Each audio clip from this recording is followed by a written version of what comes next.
The Pittsburgh Steelers have wanted to be aggressive on defense all year long, but their performance Sunday shows they're getting a lot closer to being that style of defense. I'll break that down after what I saw in the All-22 film here on the Locked On Steelers podcast. Chris Carter with Alan Saunders. Let's get into it.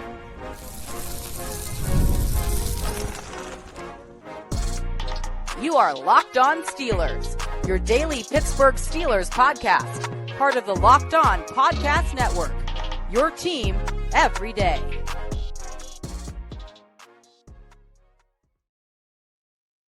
Hello and welcome to the Locked On Steelers podcast. I'm your host, Chris Carter, bringing you your daily dose of all things in the Pittsburgh Steelers. As always, you can find this show on your favorite podcasting apps and on YouTube. Like this video if you enjoy it. Subscribe to this YouTube channel to get all of your daily Monday through Friday episodes as well as our bonus content. We thank you for making us your first listen every day because we're your team every day. And today's episode is brought to you by FanDuel. Right now, new customers can bet just $5, and if your bet wins, you get $300 in bonus bets to use across the app. We'll have more on FanDuel later. As I said before, we're joined by the man himself, Alan Saunders. He's back on the show from SteelersNow.com. I'm still here, stuck in Dublin, Ireland. Stuck is a ugly word. I prefer to say at home here in Ireland. It's a wonderful place where I've enjoyed many a Guinness. But, Mr. Saunders, this was an interesting game. I thought, even though it was a 3-point game and the Steelers, it got close in the end, I thought this was the most complete version of the Steelers that we've seen. And we're going to focus on defense specifically in this episode, in its first segment here. But I thought there were a lot of really good signs that if this team continues on the trends that I think it's building, there's a chance they could be a lot more competitive than most people gave them credit for as we get later into the season. Well, I mean, I think anybody writing off a defense with this talent after a couple weeks was doing so quite foolishly. I mean, they're just too good. And we haven't even seen them at anything approaching full health yet as they played this game without Joey Porter Jr., without Alex Highsmith. That's two of their better players. And so I think you're starting to see the impact of Derek Harmon. I think you're starting to see a couple guys play their best ball after struggling early, and Payton Wilson and Keeanu Benton. I think you're starting to see the secondary communication start to settle down after, a whole new group comes in to start this year. Some of that was to be expected. I still think this is going to be a really good defense, if not one of the best defenses in the NFL by the time all things said and done. And I don't think we've seen them at anywhere near their best, but I do think this was the first game where they've started to look, at least in spurts, like the unit they're capable of being.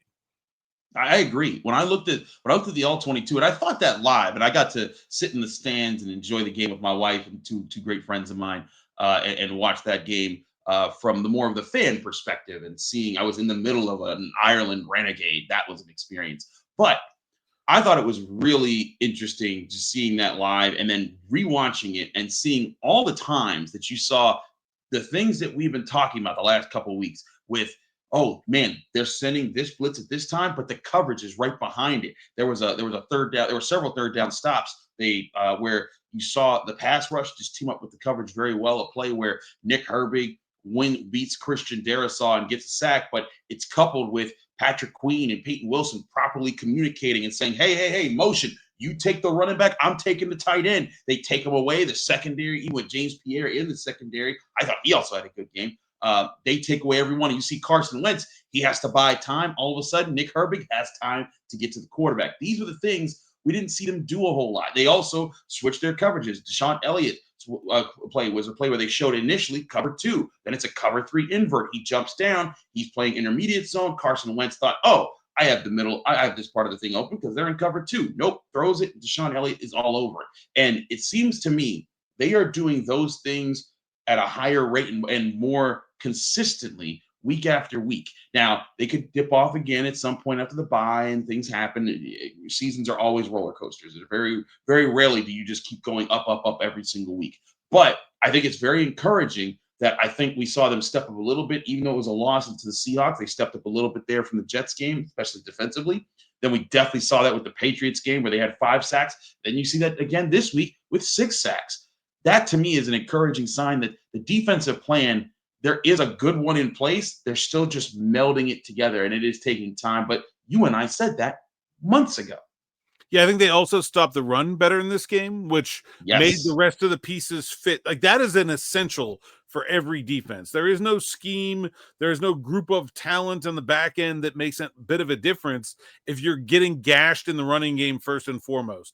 So I think they tightened that up, and then that allowed some of those other things that they've been trying to do anyway. Like it doesn't matter how much you blitz and how well you blitz if you're giving up runs. Running against the blitz can be very effective. Like they've been blitzing a lot. We haven't seen the impact of the blitz until this game. They've had talent in the secondary. I don't think we've seen the impact of that talent the way we did until they got some teams into some disadvantageous down distance. Also, you talked at the beginning about complementary football. The Steelers played 3 quarters with a lead in this game. I think that is a big deal. They've been playing even or behind almost the entire season. This defense is going to look a lot better when it gets teams from a big picture, not just they're stopping the run, so they're in down and distance must-throw situations, but you get them in team score must-throw situations, then that's where this defense can really look like it's capable of looking. Agree. I think that's where the Steelers' sweet spot is that when they get to pin their ears back and they get to be extra aggressive with multiple things that they do, and they can be aggressive up front and in the back end, that's when this defense is going to get really tricky. Not just for Carson Wentz or Drake May either, but like these are the things that can catch up to you if you're Lamar Jackson, Josh Allen, Patrick Mahomes, and if you're able to get that. But you need to be able to take advantage of that. And it's been a while since you've seen that complementary football really work for the Steelers in a big game. And despite the Vikings having Carson Wentz in this game, I do think the Vikings are a good team. I think that they got banged up as well in this game. But like they have plenty of playmakers. This is a team that last year Sam Darnold was able to get to the playoffs. And even with Carson Wentz, I thought Carson Wentz largely played well in this game. He made some key mistakes, but there were some really good throws that he made into some tight coverages and some plays he made with his legs that showed, hey, that he's still a good NFL veteran. That when you put him behind, put him in a unit with a lot of playmakers, he can make things happen. And the Steelers had to counter that. And to your point about complementary football, and we'll get to the run game and to all the other playmakers on the offensive side of the ball. They gave this defense a lead, and though the defense did give up 2 fourth quarter scores. You saw them when all the chips were down, just like in the Patriots game, they were able to get the stop in the end and close it out. And I think that's where you want this team in position more often than not. You want the defense being the group on the end that has to win the game, and in the end, they did. Yeah, and I don't, Patrick Queen was lamenting after the game, the way the game ends because they don't want to give up the big play there. They want to be able to put the exclamation point on things as a defense. They didn't quite get there. There's still some things to work on. Sure. But I don't know how you're any offense thinking like, oh, we can come back against these Steelers. Those things aren't going to keep happening. They're going to get Porter and Ramsey back in there eventually, Highsmith back in there, and they're going to get even more dangerous. I think that's the real key to this team is the offense doesn't need to be great. It just needs to be opportunistic, take advantage of the short fields the defense gives you on turnovers, be very successful in the red zone, get this defense a lead, and then look out and let it do its thing. Absolutely. We'll be back with Alan Saunders in a minute here on the Locked On Steelers podcast because we got our stars and skulls grades. Let me tell you, there's a lot of stars this week. We'll do that next year on the Locked On Steelers podcast. Chris Carter, Alan Saunders. Stick with us. We'll be right back. But first, I want to remind you the show is brought to you by Mizzen in Maine. You know the saying, look good, feel good? The problem is that most dress clothes only check one of those boxes. They look sharp but feel stiff, hot, and high maintenance. That's where Mizzen in Maine comes in. Mizzen in Maine makes classic menswear with performance fabrics, so it's effortless to look sharp and still feel comfortable. They actually invented the performance fabric dress shirt over 10 years ago, and they've perfected it ever since. Their shirts are stretchy, moisture wicking, wrinkle resistant, and machine washable. No ironing, no dry cleaning. It's the feel of athletic wear, but the look of professional menswear. Right now, Mizzen in Maine is offering our listeners 20% off your first purchase at mizzenandmaine.com with promo code LOCKEDONNFL20. That's Mizzen, spelled M-I-Z-Z-N, and Maine, spelled M-I-N.com. Promo code LOCKEDONNFL20 for 20% off. And if you'd rather go shop in person, you can find Mizzen in Maine stores in select states. We're also brought to you by FanDuel Sportsbook, the number one sportsbook in America. The NFL season is here, and the NFL is making sure that you can take advantage of all the action with this can't-miss offer. Right now, new customers can bet just $5, and if your bet wins, you'll get $300 back in bonus bets to use across the app. I love using FanDuel because it fits however you like to bet, whether it's player props, building a same-game parlay, or even jumping in live as the action unfolds. It makes every game even more exciting, whether you're watching your team or just keeping an eye on your fantasy lineup. It's quick, easy, and the best way to add a little more energy to Sundays. So are you ready to play? Download the FanDuel app now by visiting FanDuel.com to get started. That's FanDuel.com to place your first $5 bet and get your chance at $300 in bonus bets, only available on FanDuel.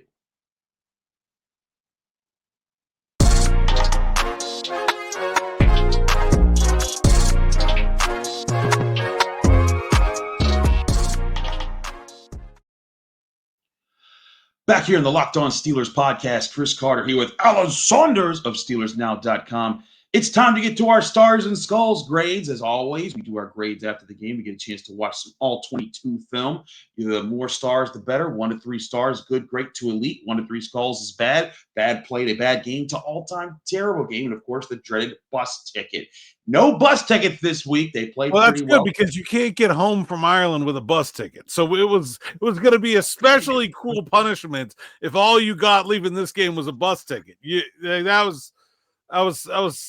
This would have been the most painful bus ticket of all time. This would have been. You're right. It kind of makes me sad that there wasn't someone so bad to get a bus ticket, because it would have been funny. I guess it would have had to be a bus ticket, a plane ticket, another bus ticket, something along those terms, a tram ticket if you're here in the EU. But anyways, let's get to our Stars and Skulls grades. As always, when there's good things, we start with the stars. There's plenty to hand out here because this was a good game in the large part for the Steelers. We start with the 1 stars. Looking here, I got Darnell Washington, Zach Frazier, Cam Heyward, Payton Wilson, Brandon Eccles, James Pierre, Juan Thornhill, Chris Boswell, Derek Harmon. Derek Harmon, I thought, did solid in the defensive line. Cam Heyward was solid as well. Didn't have one of his elite days, but he also wasn't a weakness either. It's not always that you're always going to be the superstar of the game. I will say this: Payton Wilson almost had a 2-star game, but when I look back at some of the plays, I thought he had a few miscues that caused some key errors. But this was his best game of the season because he's been a 3-skull, 2-skull guy most of the year. He was flying around. He was making plays. That chase down of Jordan Addison in space was epic, but he also gave up a few coverage plays that led to some big plays, big play misses on his part. But still, much better out of him. Alan, what do you think of my 1 stars here? I've already gone 2 for Payton Wilson. But I like the rest of this list. Cam Heyward, I'm pretty sure got a finger on the 1 interception. TJ Watts, I think it was Brandon Eccles. Man, just the totality of how much they've leaned on that guy compared to how much we thought they were going to need to, and he's been really impressive. Agreed. Thought James Pierre really played well considering how much he had to play and the quality of competition. It's not like there's a bad receiver out there you can hide him against. Darnell Washington was a monster run blocking in this game. This is a solid list. Juan Thornhill had a nice PBU near the red zone. A lot of almost got an interception. Yeah. I'll point out too, James Pierre targeted twice. Both times he broke the ball up. Now he could have intercepted that one pass. If he intercepts that ball at the end of the game, this is a 2-star game for James Pierre, which I never would have thought that would have happened. Somewhere Tony Serino is saying, give him 2 stars anyways. But shout out to our boy Tony. But yeah, so the only reason I held back on Payton Wilson is because I felt like there were a couple plays that he left out there. But still a good game from his part. But there were plenty of other guys who had pretty good games. Let's go to our 2 stars here. We got several 2 stars. We got Aaron Rodgers, Broderick Jones, Mason McCormick, Keeanu Benton, and Patrick Queen. I saw Patrick Queen as being a much more consistent guy in the middle in this game. He got a sack. He was right behind Payton Wilson in tackles, but he was a big part of keeping it all together. Keeanu Benton, much better this week. And Alan, you were calling this out. People were saying he's not a nose tackle. He's not a nose tackle. And you were saying, hey, he hasn't been bad at nose tackle before. He's just struggling in these early games. This was a redemption game, if not anything else, for Keeanu Benton. And then on the O-line, Mason McCormick, great run blocking in this game. Also didn't give up pressure. Broderick Jones, also really good run blocking in this game. Gave up 1 pressure, but I also give him extra points for the ultimate hustle play where Aaron Rodgers is running and you just see Broderick Jones chasing after him and the ball bounces right to him. And he's like, huh. And then you see Aaron Rodgers like, thank you, Broderick, which was very clear on the broadcast. And then Aaron Rodgers, an efficient day, not an elite day, which is why I struggled to give him 3 stars, but I kept him at 2 just because I thought, like, if he threw one more touchdown, if they finished the red zone one more time, he would have gotten the 3 stars there. But what do you think about 2-star grades here, Alan? Yeah, great game from Broderick Jones. If you go back and watch that rep, the whole thing, because his guy tries to go inside, he takes him all the way across the other side of the formation, blocks his guy completely out of the play. Then he's hustling downfield, picks up the ball. He's like, all right, I got this. Like, I just think that's what Broderick Jones looks like when he's playing his best football. I thought he was really good. Mason McCormick, really good. Keeanu Benton, just a huge bounce back game for him. 1.5 sacks is his career high over a season. Does it in one game. Patrick Queen, I thought, did not rush the passer a ton, but he was really effective when he did. Whether he made the pressure or he made the offensive line overcompensate, when you have backup offensive linemen in, as Minnesota did, it's usually really easy to confuse them, and I think the Steelers did that, and Patrick Queen's blitzing was a big part of it. Absolutely. I also thought he had some really good run fits in this game. There was one run stuff where you saw him and Payton Wilson just meet in the backfield.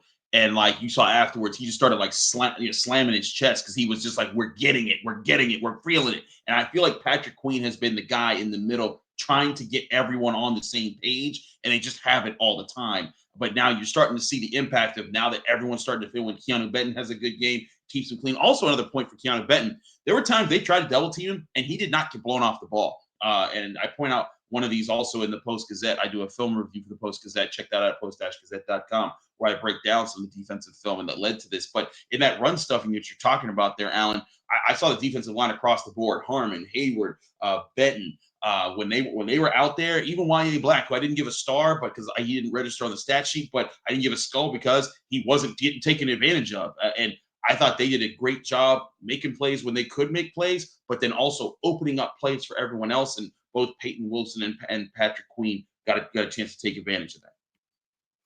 Yeah, it was a really good defensive performance all the way around. I thought they also disguised some coverages and gave the pass rushers an extra half a second, and that they really made that extra half a second pay off with the amount of times. I mean, they were pressuring throughout the game, but I felt like they made the most of their pressures as a defense. Absolutely. All right, Alan, as always, I try to make you guess when we get to our last set of stars here, but this one's going to be tough because I got 5 players who made 3-star grades this week. Can you guess the 5? Kenny Gainwell. Correct. DeShon Elliott. Correct. TJ Watt. Correct. Nick Herbig. Correct. I don't know if I have the 5th.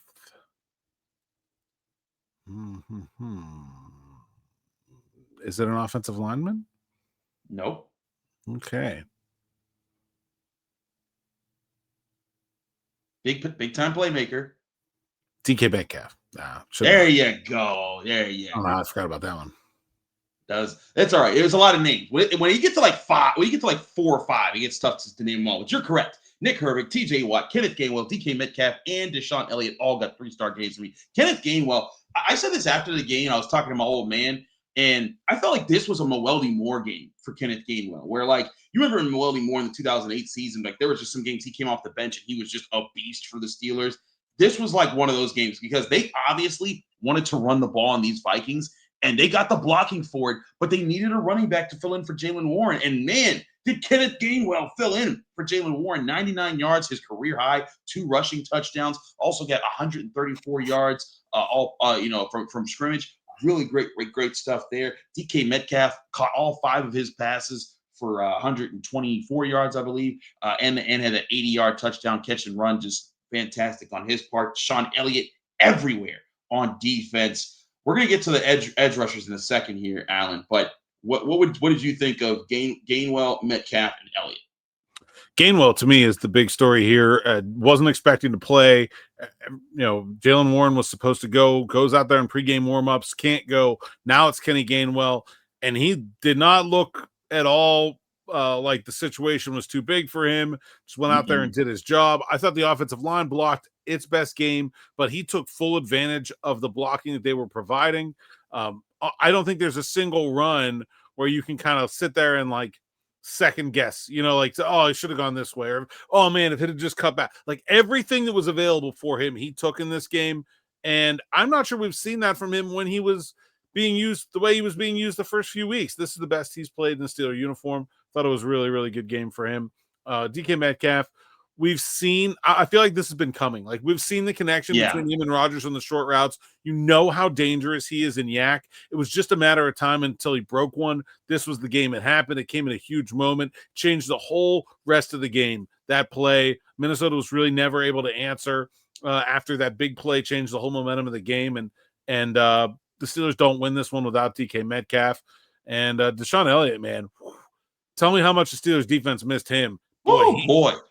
I mean, I don't know that any player has ever gone from like an afterthought of a free agent signing to an, oh my God, our team can't function without him as fast as DeShon Elliott has, because everybody around DeShon Elliott played better, in addition to him having a pretty good game himself. I mean, he had the breakup that sealed the game, the interception that flipped the game. He had several great run stuffs. He was helping in the underneath passing game, just the tackling. He had a sack, a forced fumble. Heck, if they just see the ball in time, they would have had 3 turnovers in this game. But still, yeah, just epic game from DeShon Elliott. But let's talk about the edge rushers, Nick Herbig and TJ Watt. Now, it's nothing new for TJ Watt, right? He gets a sack. He attracts all the attention, still gets 7 pressures in this game. That is just insane on his part. But Nick Herbig, I got to say, man, this was my most impressive game to watch Nick Herbig on tape, because not only was he beating Christian Darrisaw, who, by the way, is a very good tackle in my opinion, he was beating him consistently, but you also saw him helping out in the passing game, jumping out in coverage. He also was not a liability in the run game the way he had been in other weeks. I thought really good stuff from him, and you saw him do the thing that we've been talking about the Steelers defense needs to do. When the other team pays all the attention to TJ Watt, you need other people to win their matchups. And what do the Steelers do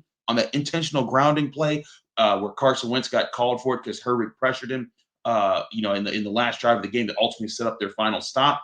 TJ Watt not only got chipped by Jalen Naylor, but had the offensive tackle and the right tackle and the right guard both just on him the entire play. With Derek Harmon taking up the center, that left one-on-one for Cam Heyward and Nick Herbig. They twisted.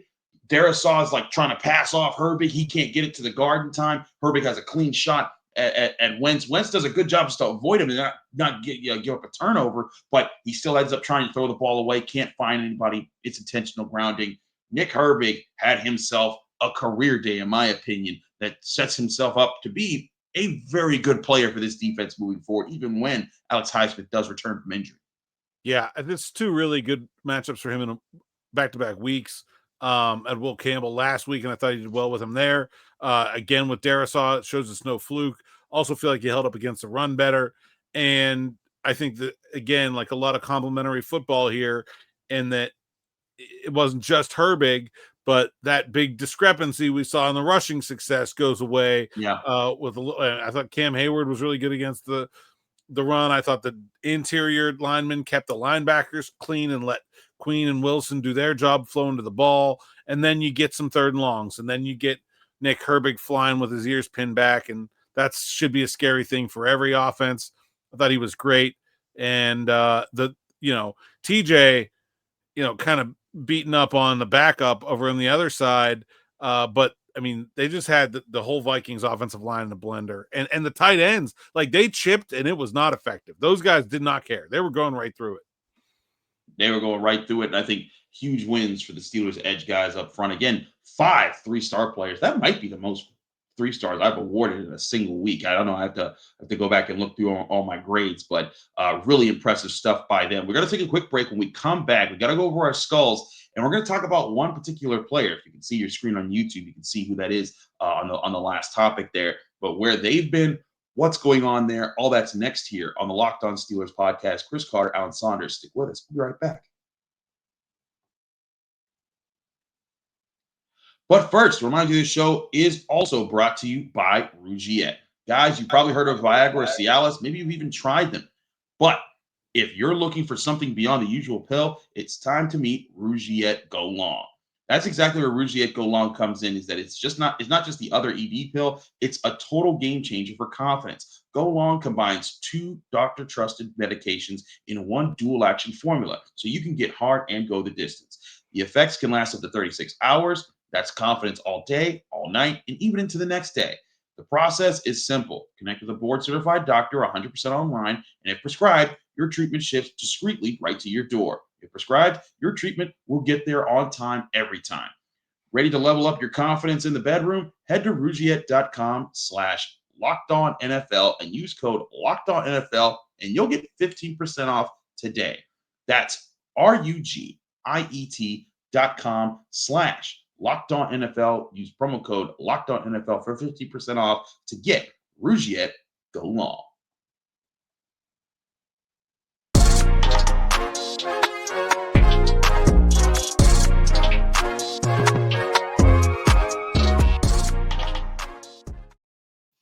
Back here in the Locked On Steelers podcast, Chris Carter with Alan Saunders of SteelersNow.com. Alan, let's go over our skull grades here. Not many to hand out when I look back at this, and maybe I was a little over egregious with some of these, but let's go to our one skulls. I give our one skulls grades 1 to Isaac Seumalo, gave up a sack. He was decent against the run, which is why he didn't get much worse, or not against the run, but in the run game. But I thought the sack was pretty excusable and also killed a red zone drive that was the eventual blocked field goal. If he doesn't give up that sack, I think he gets a really good spot there. I also got Pat Freiermuth. He gave up the block on the field goal block that came later on that drive, and if he doesn't give that up, the Steelers are up 6 points at the end of the game when they're in the red zone, and instead of going for it on 4th down, they can kick a field goal, go up 9, make it a 2-score game, and pretty much ultimately put it out of reach differently. He also didn't have many receptions going to him later. And then there's Chuck Clark. I thought Chuck Clark on the 81-yard Jordan Addison play was the communicator. I thought he communicated the right thing, but Darius Slay didn't catch it. So maybe that's not all on Clark, but I still felt like he was not as effective in this game or in places he could have been the way he has been in some weeks. What say you about my one skull grades here? Yeah, I mean, no matter what the communication was, you'd like somebody to recognize what's happening in front of them and realize that, hey, Slay went the wrong way or whatever, or not the way you were expecting him to go, whether it's right or wrong. And as a deep safety, help keep a lid on it. I didn't think Clark was super effective outside of that either, so I think that's a fair grade. Same thing with Freiermuth, really. I mean, like, he's been on the field goal unit his whole career. It's not like I think he's bad at that, but doesn't get a good block there, and then didn't really do much the whole rest of the game. And so I think that makes the skull more than fair. The only other person that gets a skull, there's no 3 skulls this week, no bus tickets. The only one that gets another skull is we got Darius Slay for the 2 skulls, particularly because I thought he was the bigger culprit in the 81-yard Jordan Addison play. And he also gave up 4 other receptions. And I thought that with all the injuries to the Steelers secondary, he needed to kind of step up at the top cornerback man, but I didn't think that he did a lot there. It still wasn't terrible, but it wasn't his best game. It wasn't a good game, I think, in my opinion. And had they not given up the 81-yard pass to Addison, he probably might not even registered as much. And granted, this game is probably also more of a blowout than a 3-point win. But I just, when I looked at that play, the only reason I think it's more on Slay than Clark, and we talked about this off camera, but to explain to our audience, when I looked at the play, Clark at the beginning of that play gives out some sort of adjustment, and they're in a cover 2 shell where he's a deep half safety and Juan Thornhill's the other deep half safety. But at the snap of the ball, Clark jumps down into an intermediate zone, which does appear to cover a legitimate space that's uncovered. Him, Patrick Queen, I think Payton Wilson were the 3 intermediate zone guys. Thornhill stayed back, but problem was DeShon Elliott jumped into the flat, and that's where Darius Slay was. And that told me that I think that the call was always for Elliott, who was playing in the box, to jump to the flat while Darius Slay just ran deep, and they were trying to catch off Carson Wentz off guard and thinking, oh wait, they got deep halves. Let's Thornhill or not Thornhill. Clark's playing back. We'll try to throw it this way, and so that's where the miscommunication was. I think that was more on Darius Slay in that moment. I could be wrong. I'm not going to profess like I know for sure, but because that's something that you got to talk to players about, and you never know all the different switches they could have.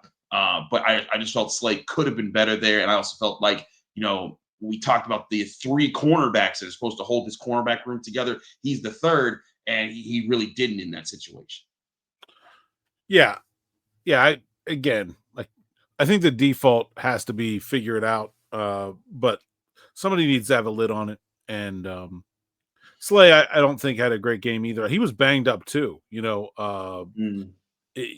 left the game and came back. So that's a tough receiver. It is a tough receiver duo. And I thought they handled it overall pretty well. Like that was the only time they did not keep a lid on it. But you got to go 60 minutes if you want to be a great defense. Agreed. But I think that's part of what they're trying to get to. And we talked about, part of that is where they've been growing, right? They've been getting better at being a defense that's not giving up those plays. But let's go back to Pat Freiermuth for a second here. And I'm not docking him too much for just that. But this is a game where Pat Freiermuth comes out of it and he didn't even get targeted in this game. And to me, that's the disappointing thing, is that he's still not getting worked into the offense. Now, part of that is also just timing, right? DK Metcalf with 120 yards. The offense is, efficient at different points in the game. But it makes me wonder, man, because it's been a few games now where he hasn't really been much of the passing offense, involved in the passing offense much. Do you think this is more of just the volume of passing being low right now because of the way the Steelers are playing? Or do you think that there's something going on there that he's not getting more looks for one reason or another? Because in this game, he was also out-snapped by Connor Heyward, which I didn't think could ever happen in a Steelers game unless Pat Freiermuth was hurt. Well, we've seen him and Aaron Rodgers not be on the same page a couple times now. And, I think that's probably playing into this a little bit. They're, in general, like the offensive line not playing well, to me, has led the Steelers to relying more on their heavier tight ends in this game. Going with Heyward and Washington Moore was a sensible adjustment to, some offensive line struggle to run the ball. Why not go a little bit heavier? And so I think it's a combination of things. I don't think Freiermuth is playing as well as he's capable of playing either. And so I think it's sort of all those things at the same time. I wouldn't, say there's anything big picture wrong here other than give it a few weeks and we'll see how things go. But certainly, not playing as well as he's capable of at the moment. I also think that there's the sign that people need to not always live in the moment. Evaluate the moment. So, make note of the moment, but do not try to make a mountain out of a molehill. And that's what we talked about might be happening with the poor play of guys like Keeanu Benton. And people are saying, "Oh, this guy's terrible. He's a bust. Get him out of here." People said the same thing about Broderick Jones several times. It's like, hey, let's see how these guys bounce back. Let's see how these guys continue to perform. And if they keep performing bad, then they are a bust. Devin Bush, had his time in the sun, and then after his injury, he became not a good player, and he wasn't reliable for the Steelers, and that proved out over time. But there's also good players who, to take time to develop. And there's also good players that hit a lull at times. It happens to everybody at some point or another. And I think that's where people need to be understanding about Pat Freiermuth, about different guys. I mean, look at Payton Wilson and Keeanu Benton. Just the last 3 weeks, I've been killing them on the show for their grades, and objectively so. Like, it's not me trying to pick on those guys. I respect them the way I respect every other player. But when you watch the tape, you see things that you got to evaluate it. But don't try to over assign what could just be, hey, they're putting some bad games out there. They got to improve. Let's see if they improve. Don't make that something bigger than it needs to be. And I think that's where sometimes everyone tries to jump out a little bit over their feet to try to get ahead of the game and be the first person to give the hot take. That's why we try to keep grades game by game here and not overstep just what we're evaluating. Yeah. Do we still think that Derek Harmon was a wasted draft pick? Or are we? Oh gosh! Let's just relax. 4 weeks. It's a long season. Learn a lot about these guys moving forward, more than we know right now. Absolutely. He's Alan Saunders. I'm Chris Carter. Thanks so much for tuning into the Locked On Steelers podcast. Alan, the people that can find you, follow you, get more of your work.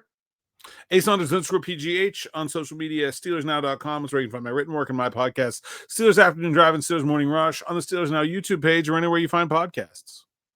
Absolutely. He's Alan Saunders. I'm Chris Carter. You can read my work in the Pittsburgh Post-Gazette, including my film study on the Steelers mixing of coverages and pass rush and how that improved this week and how it could mean good things for the future. Check out that film study and card critiques in the Pittsburgh Post-Gazette, post-gazette.com. You can also check out my Stars and Skulls grades in written form. That should be up Tuesday morning there in the Pittsburgh Post-Gazette. But as always, you can check out this show, the Locked On Steelers podcast, on your favorite podcasting apps and on YouTube. Like this video if you enjoyed. Subscribe to this channel to get all of our Monday through Friday episodes. We got another episode coming to you Monday, looking at things going into the bye week and how things look for the Steelers moving forward. That's next here on the Locked On Steelers podcast.